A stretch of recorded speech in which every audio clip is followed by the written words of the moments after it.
কাণ্ড! হায় হায় হায় হায় হায় হায় হায় হায়! এ কি হলো গুরু গো?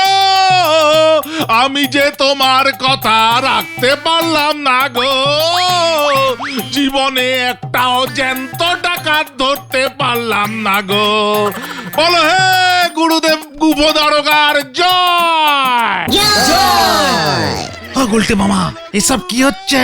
দারোগা বাবুর গুরুদেব গুফো দারোগার পুজো চলছে। ও গুলটে মামা, হায় হায় হায় হায় হায়, এ কি আমি দেখলাম গো। ও গুরুদেব গো, উজবুক গুলো চলে এসেছে গো। কি কাণ্ড! দূর হয়ে যা বলছি, নয়তো তোদের একদিন কি আমার গুরুদেবের একদিন। এই ছিল আমার কপালে গো।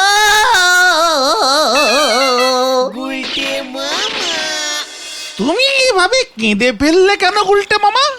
বলহরি দারোগার কান্না দেখে নিজেকে আর ধরে রাখতে পারোনি, তাই না? আবেগ আবেগ, কান্নার বেগ পেয়ে গেছে আবেগে। ওরে তোরা চুপ কর। আমার শেষ ডায়লগটা তোরা মন দিয়ে শুনিসনি তাহলে? শেষ ডায়লগ? হায় হায় হায় হায় হায়, এ কি আমি দেখলাম গো। হ্যাঁ তো, তুমি ওখানে কি দেখেছো গুলটে মামা? আমার বাবাকে।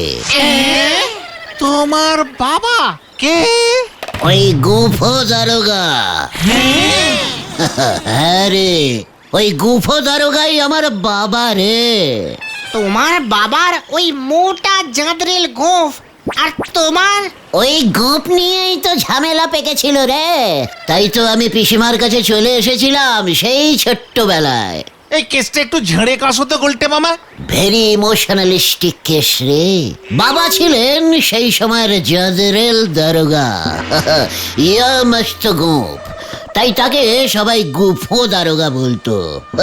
তার ভয়ে বাঘে গরুতে এক ঘাটে জল খেত, বুঝলি? সবই তো বুঝলাম, কিন্তু ঝামেলাটা কি হয়েছিল বলবে তো? ছোটবেলায় আমি খুব খেতে ভালোবাসতাম কিনা। একদিন রাতে বাবার সাথে ঘুমিয়েছিলাম। সোনপাপড়ি ভেবে বাবার গোঁফের একটা সাইড আমি খেয়ে নিয়েছিলাম। সকালে উঠে বাবা দেখেন এক সাইডের গোঁফ নেই। ব্যাস শুরু হয়ে গেল ঠ্যাঙানি। এমন ঠ্যাঙালেন যে আমার জ্বর চলে এলো, বুঝলি? জ্বরে আমি ভুলে ভালে বকতে শুরু করলাম। বাবা কবিরাজ মশাইকে ডাকলেন। আমায় দেখে কবিরাজ মশাই বললেন, শরীরের সব রক্ত ঠ্যাঙানির চোটে মাথায় উঠে গেছে, তাই উল্টো পাল্টা বকছে। আমার শরীরে রক্ত ঢোকাতে হবে। ব্যাস এই সুযোগটা সঙ্গে সঙ্গে নুপে নিল সেই সময়ের 1 নম্বর জেল খাটা ডাকাত তেলকড়ি ডাকাত শুয়ে পড়লো রক্ত দিতে, বুঝলি? তেলকড়ি ডাকাতের রক্ত ঢুকে গেল আমার শরীরে। এবার বুঝেছি, তাই তুমি খোঁচে গেলেই বলো তোমার শরীরে ডাকাতের রক্ত। একদম ঠিক কথা বলেছিস পাঁচু। আর সেটাই হলো গিয়ে যত ঝামেলা। কেন? একজন জাদরেল দারোগার ছেলের শরীরে কিনা ডাকাতের রক্ত। কবি নাহি। আর তাই বাবা আমাকে ত্যায্য ছেড়ে মানে বাড়ি থেকে খেদিয়ে দিলেন। পিসিমাও আমাকে নুপে নিলেন, কোলে করে মানে সঙ্গে করে নিয়ে এলেন আর কি। বাবা কি কষ্ট! সেই থেকে পিসিমার কাছে আমি রয়ে গেলুম রে। আর তোদের সঙ্গে আড্ডা দিয়ে কি কষ্ট করে আমি জীবন কাটাচ্ছি। তার মানে তোমার বাবা গুফো দারোগাই বলহরি দারোগার গুরু? আর বলহরি দারোগা তোমার বাবাকে কথা দিয়েছিল জীবনে অন্তত একটা জ্যান্ত ডাকাত ধরবে, কিন্তু সেটা পারেনি বলে এমন হ্যাচর প্যাচর করে কাঁদছে। কিন্তু তুমি তো ডাকাতের রক্তটা কাজে লাগাতে পারলে না। মুখ শান্তিং কর ভেন্ডি। আবার বলছি, স্মল বুকে বিগ টক আমি সহ্য করতে পারি না। কিন্তু আমি যদি সত্যি সত্যি ডাকাত হয়ে উঠি না, দেখবি দূর দূরান্তের গ্রামের বাচ্চারা আমার ভয়ে কাঁপবে, আর ওদের মায়েরা বলবে, খোকা ঘুমিয়ে পর, গুল্লা ডাকাত আসছে। গুল্লা ডাকাত, এটা আবার কে? কেন আমি? আরে ডাকাত জীবনে আমি গোল্লা ডাকাত বলিয়াই বিখ্যাত হইব। সবাই আমার ভয়ে থরে থরে করে কাঁপবে। কোথায়? নোড়াদা পর্যন্ত এখন ধারে চা দিতে চায় না। ঘটনা ঠিক আছে ঠিক আছে ঠিক আছে, নরাদা কি জানে তোমার বডিতে সত্যি সত্যি ডাকাতের রক্ত আছে? এটা জানলেই কিন্তু নরাদা ভয় খাবে। ঠিক বলেছিস। চল এক্ষুনি জানিয়ে আসি, আজ থেকেই আমার ডাকাত জীবনের উদ্বোধনটা হয়ে যাক। কি বলিস? হ্যাঁ হ্যাঁ, চল সকলে।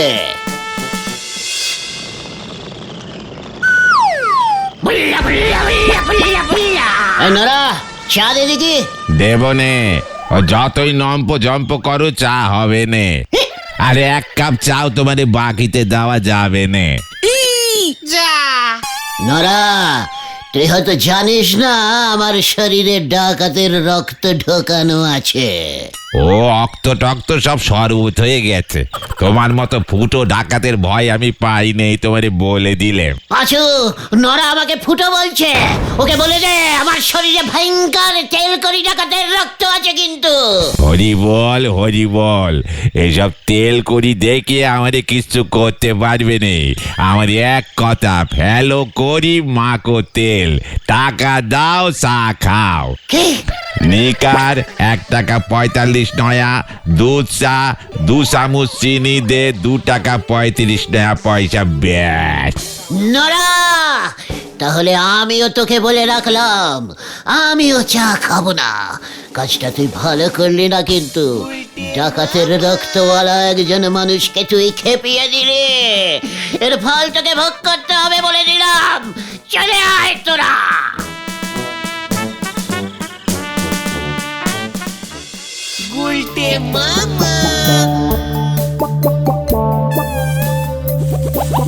না না না না না, আমাকে দেখছি গুল্লা ডাকাত হতেই হবে। নর্মাল অবস্থায় নড়াও ভয় খাচ্ছে না। থাক থাক থাক গুলটে মামা, ওসব ডাকাত ফাকাত হয়ে কাজ নেই। তার থেকে বরং ঘরের ছেড়ে ঘরেই সুখে শান্তিতে থাকো। না না না, আমার মনে হচ্ছে আমার শরীরের সব রক্ত মাথায় উঠে যাচ্ছে। আমি গুল্লা ডাকাত হবই, তখনই দেখবি আমার ভয়ে এই গলদপুর কাঁপবে। কিন্তু তার জন্য তো তোমাকে ডাকাতি করতে হবে গুলটে মামা। কে রে? ডাকাত ডাকাতি করবে না তো কি পাড়ার মোড়ে বসে তাস খেলবে? কিন্তু ডাকাতিটা তুমি করবে কোথায়? সেই তো আছে আমাদের এখানে একমাত্র বড়লোক গোবিন্দ গুছাই, তাও ওই কিপটে ঝোলা গোবিন্দ। বাড়িতে টাকা পয়সা কিচ্ছু রাখে না। কথাটা তুই ঠিকই বলেছিস। আমিও এক্ষুনি পাড়ার বাইরে গিয়ে ডাকাতিটা ঠিক করতে চাইছি না। তবে কি করবে তুমি? একটা সাংঘাতিক কিছু করতে হবে, বুঝলি?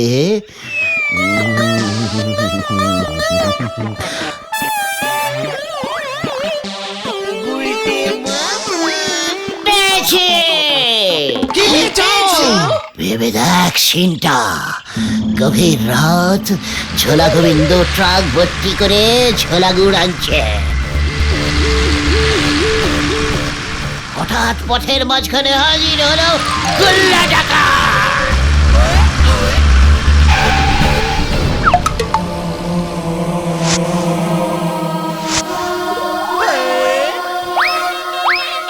ইয়া ইয়া হে ওয়াহা! গোবিন্দ, তোর গুড়ের ট্রাক ছিনতাই করলাম। কি মানে কথা, তুই কে? বুল্লা বুল্লা বুল্লা বুল্লা বুল্লা, আমি গুল্লা। তারপর তারপর ওই এক ট্রাক গুড় দিয়েই যাত্রা শুরু হলো গুল্লা ডাকাতে। অতগুলো গুড় নিয়ে তুমি কি করবে? সেটা পরে ভাববো। হয়তো ওই ঝোলা গোবিন্দের কাছেই আবার হাফ দামে বেচে দেবো। তুমি শেষ পর্যন্ত গুড় ডাকাতি করবে? তার উপর তুমি তো সাইকেলও চালাতে পারো না, আস্তে একটা ট্রাক নিয়ে তুমি ভাগবে? এটা একটু বাড়াবাড়ি হয়ে গেল না গুলটে মামা? মানে যাকে, ওটা তো কল্পনায় ছিল। আসলে তো আমি অন্য কিছু করব। যাই করো, ডাকাতি করো না, তাহলে কিন্তু বলহরি দারোগা আরো রেগে যাবে। ও গুরুদেবের কাছে প্রতিজ্ঞা করেছে যে ও জ্যান্ত ডাকাত ধরবে। পাড়ার মধ্যেই যদি তোমার মতন এমন একটা নেতানো ডাকাত পায়, তাহলে কিন্তু তুমি বিপদে পড়ে যাবে গুলটে মামা। নেতানো ডাকাত ভেন্ডি, মুখ শান্তিং কর বলে দিলাম। ওই বলহরি দারোগা যদি বাঘা কুল হয়, মানে আমিও তাহলে বাঘা তেঁতুল। দরকার হলে আমি ডাকাতি করবই না। তাহলে গুল্লা ডাকাত কি করবে? কিডন্যাপ। এই গলদপুরের একমাত্র বড় লোকের ওই একমাত্র মেয়ে পটেশ্বরীকে, আরে গলদপুরের বলদ ছেলের দল, ওই পটেশ্বরীকে হরণ করব আমি। মোটা মুক্তিপণ দাবি করব। আর গোবিন্দ গুচ্ছেদ মুক্তিপণ না দিলে? উল্লা পুল্লা পুল্লা গুল্লা পুল্লা, গুল্লার ডেরায় আটকে রাখবো।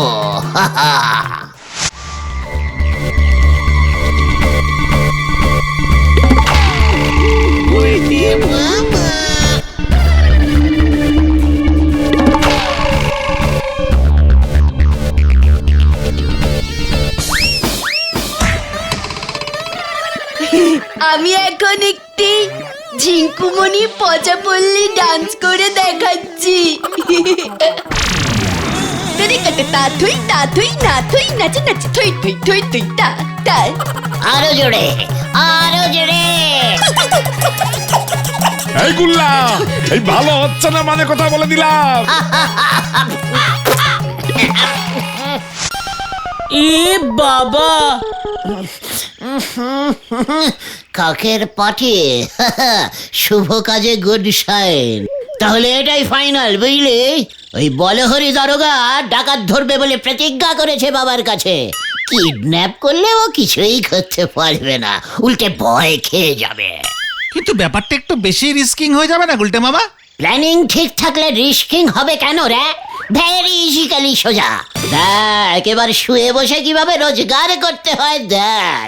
কিন্তু তুমি পটেশ্বরী দিকে পাবে কোথায়? ভুলে যাস না, পটেশ্বরী রোজ সন্ধেবেলায় হারুর দোকানে চপ কবিরাজি খেয়ে বাড়ি ফেরে। ওই রাস্তায় লোকজনও কম থাকে। তারপর পটেশ্বরীর দিকে নিয়ে কোথায় যাবে তুমি? মন্দিরের পেছনের ওই বাঁশ বাগানটায়। জয় গুরু। চল, হাতে সময় কম। কি জানি কি হয়। চাঁদ উঠেছে, ফুল ফুটেছে, কদম তলায় গিয়ে লঙ্কা দিয়ে ডবল ডিমের এগরোল খেয়েছে। কদম তলায় গিয়ে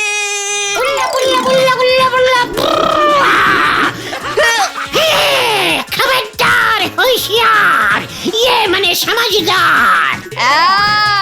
তুই কে রে? আমি আমি আমি আমি আমি আমি কালা নাকি? তুই ছাড়া আর এখানে কে আছে?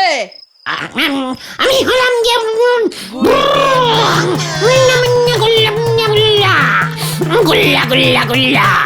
এই একই কথা তিনবার করে বলিস কেন? আমার কাছে কি চাই?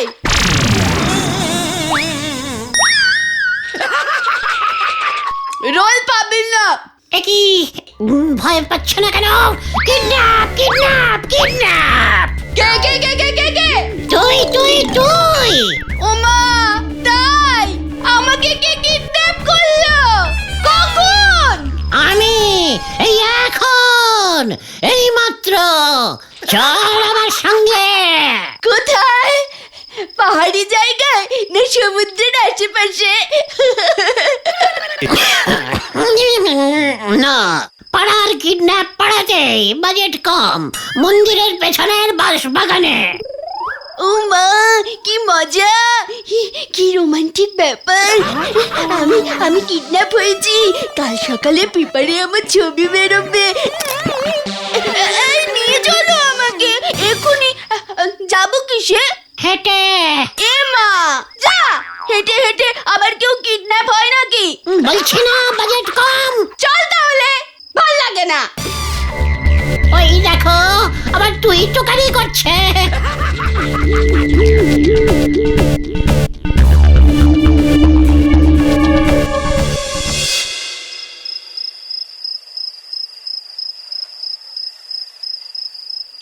ইকি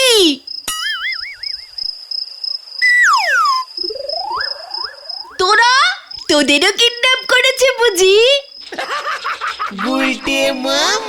হ্যাঁ পটেশ্বরী দি, ওই গুল্লা খুব সাংঘাতিক। যা, প্ল্যানটা তো ঘুরিয়ে দিলে হত না। চাপড়াও।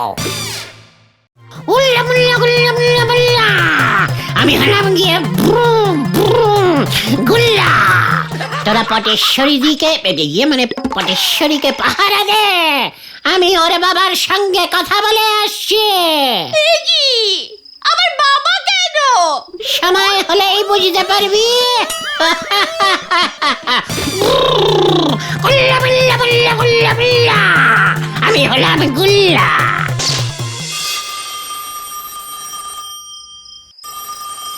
একে ফোনটা ধরছে না কেন? ঝোলা গোবিন্দের নাম্বারটা আমার মুখস্থ। এতবার এত কাজে ফোন করেছি, এত দেরি তো করে না। ঘুমিয়ে পড়লো নাকি? Hello hello hello, hello hello.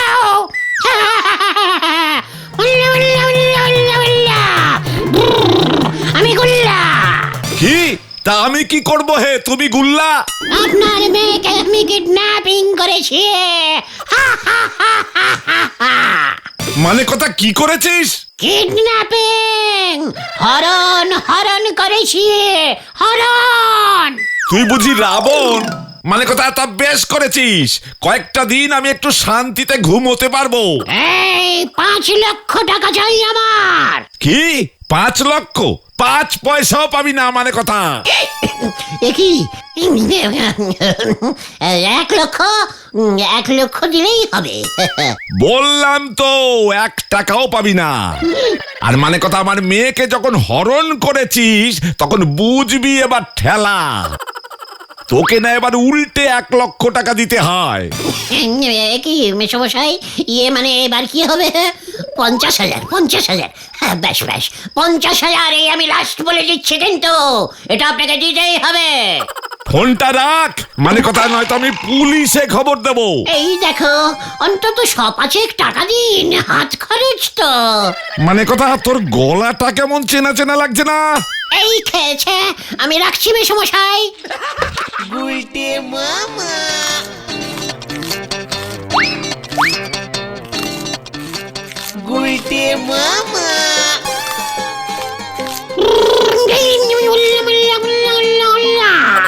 আমি হলাম গিয়ে গোল্লা।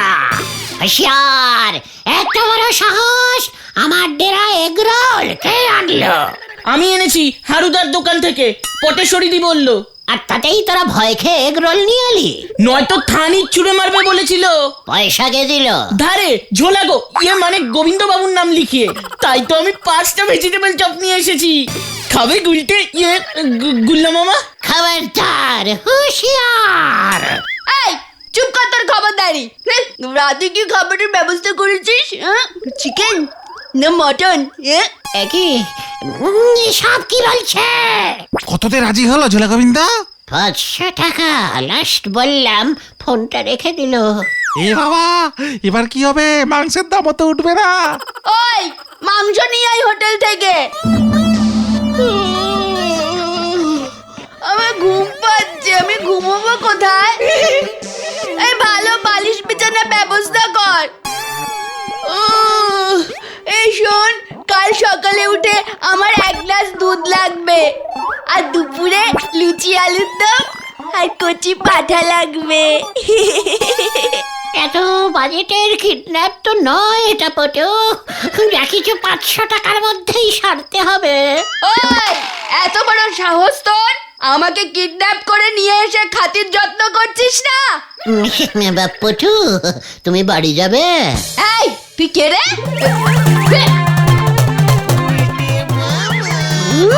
তুই গুলটে না মানে আমি গুল্লা ছিলাম, গুলতে হলাম। এত বড় সাহস তোর! খালি পকেটে আমাকে কিডন্যাপ করতে এসেছিস, তার উপর হাঁটিয়ে হাঁটিয়ে আমাকে এখানে এনেছিস। ভেবেছিলাম ভয়ঙ্কর গুল্লা আমাকে কিডন্যাপ করলে পেপারে আমার ছবি বেরোবে, তাই কত কষ্ট করে আমি কিডন্যাপ হলাম। আমার সাথে ইয়ার্কি? মানে আমাকে ছেড়ে দাও পটু। ওঠ ওঠ বলছি, আমার বাবার থেকে কত টাকা চেয়েছিস বল, তোর কুবুদ্ধি আমি বুঝে গেছি। ওরে বাবারে, উফ মাগো, উফ খুব লেগেছে কোমরে। এখন 5 লাখ দিয়ে শুরু করেছিলাম, 500 টাকায় এসে নেমেছিলাম, তাও দেবে না বলছে। আমি তোকে দেব 500 বার কান ধরে ওঠ বস কর। সব কি খুঁজছো পটু? মানে না শোনা করে না। কর বলছি। করছি বলছিলাম 100 করলে হবে না? শুরু কর। 1, 2, 3, 4।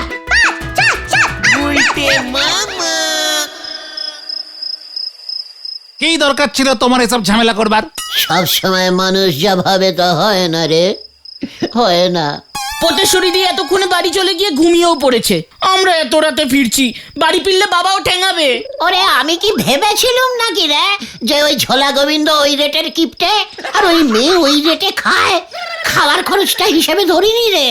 কিন্তু নরাদা যদি ঘটনাটা জানে কি হবে? তখন তো ও ভাববে তোমার শরীরে সত্যি সত্যি কোনো ডাকাতের রক্ত নেই।